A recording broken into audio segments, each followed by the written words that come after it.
Goeiedag, ek groet jou in die kosbare naam van Jesus Christus.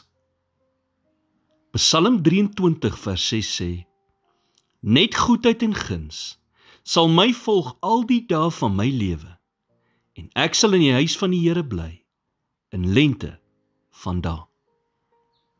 Die King James Version sê, surely goodness and mercy shall follow me all the days of my life. Die psalmdigter begin nie met woorde soos miskien, of moontlik, of hopelik nie. Nee, hy sê sekerlik. Sekerlik beteken absoluut, sonder twyfel. Daar is baie dinge in hierdie lewe waarvan jy nie seker kan wees nie.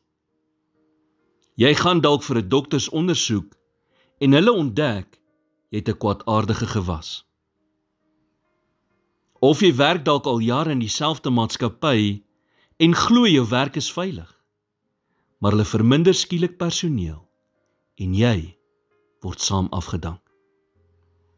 Of jy bid vir jou kinders, leef 'n voorbeeldige lewe voor hulle en leer hulle wat reg is, en dan leef hulle dalk heeltemal die teenoorgestelde as wat hulle grootgemaak is.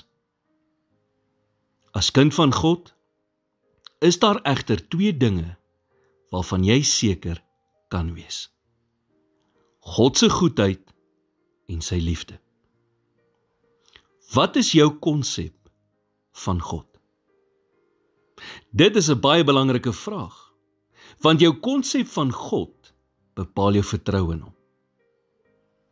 Dawid was ver van volmaak, maar hy het nooit in God se goedheid en liefde teenoor hom getwyfel nie. God se goedheid en liefde waarborg dat elke behoefte wat jy het, bevredig kan word. En sy genade waarborg dat jy vergewe kan word.